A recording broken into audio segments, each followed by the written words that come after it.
नमस्कार, आप देख रहे हैं आपकी शक्ति न्यूज़ और मैं आपके साथ अताउर रहमान। आज हम बात करेंगे जो जिस तरीके से आपने देखा है कि जो लोकसभा जो चुनाव है 2024 का जो लोकसभा चुनाव ये बहुत ही बेहतरीन ढंग से संपन्न हो चुका है और जो प्रधानमंत्री नरेंद्र मोदी प्रधानमंत्री भी बने हैं। और आपने देखा हो कि कई पार्टी अलग अलग जगहों पर अलग अलग निर्दलीय पार्टी भी चुनाव लड़ी और बेहतरीन ढंग से ये लोकसभा चुनाव जो है संपन्न हो चुका है। अब हम बात करेंगे रुपौली विधानसभा को लेकर, चूँकि रुपौली विधानसभा जो है ये यानी कि बहुत ही दिलचस्प विधानसभा रहा है और यहाँ से जो कई बार लगातार जो है बीमा भारती जी विधायिका बनती आ रही थी, लेकिन यानी कि लोकसभा चुनाव को देखते हुए लोकसभा चुनाव में उन्होंने इस्तीफ़ा देकर अपनी विधायिका पद से इस्तीफ़ा देने के बाद वो यानी कि लोकसभा चुनाव लड़ी थी।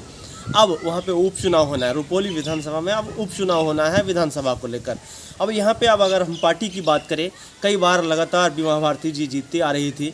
आपने देखा होगा 2020 का चुनाव में 2020 विधानसभा जो चुनाव है 2020 का जो विधानसभा जो चुनाव थी उस चुनाव में भी बीमा भारती जी लगभग 64,000 वोटों से उन्होंने जीत हासिल की थी। इससे पहले की अगर बात करें उसमें भी लगभग 50,000 वोटों से जो उन्होंने लीड की थी। इससे भी पहले बात करें तो वो लगातार यानी कि जीतते आ रही थी, यानी कि कहा जाए कि लगातार 4 से 5 वर्षों से वो जीतती आ रही थी, 4 से 5 टर्म से जीतते आ रही थी।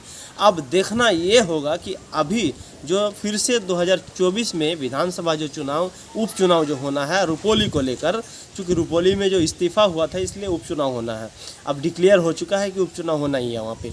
अब देखना ये होगा कि इस उपचुनाव में देखते हैं कि रुपौली का ताज किस के सिर पे चढ़ेगा। क्योंकि हम लोग इसका सर्वे करने के लिए आपकी शक्ति न्यूज़ की टीम रुपौली पहुंचने ही वाली है। अब हम लोग रुपौली पहुंचेंगे और वहां पे सर्वे करेंगे, वहां का जो जन्मीन मुद्दा है हम उस मुद्दों पर बातचीत करेंगे। रुपौली के जनता जो है रुपौली के जनता से हम बातचीत करने का प्रयास करेंगे, वहां जाएंगे और एक एक मुद्दा एक एक चीज़ों को हम उजागर करने का प्रयास करेंगे।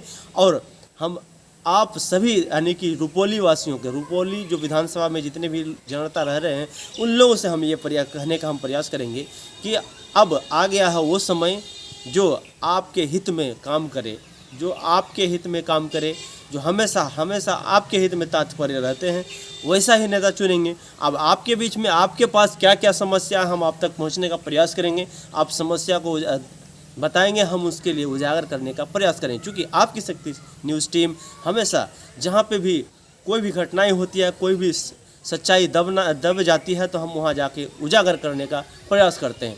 तो चलिए फिर देखते हैं कि रुपौली विधानसभा में क्या होने वाला है, रुपौली विधानसभा का ताज किसके सिर पे चढ़ेगा। फिर बीमा भारती आएंगी या वहाँ पे जो वहाँ पे जो आपसे हम बता दें कि शंकर सिंह जी भी एक कैंडिडेट है, और वहीं आपको बता दें कि जो प्रेम प्रकाश मंडल भी है वो भी एक कैंडिडेट है।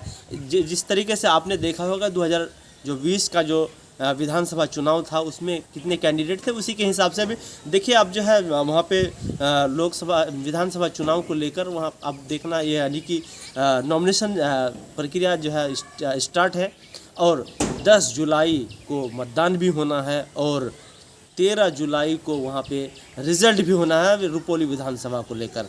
अब देखना ये होगा कि किसके सिर पर चढ़ेंगे ताज रुपौली का। फिर मिलते हैं नेक्स्ट वीडियो के साथ।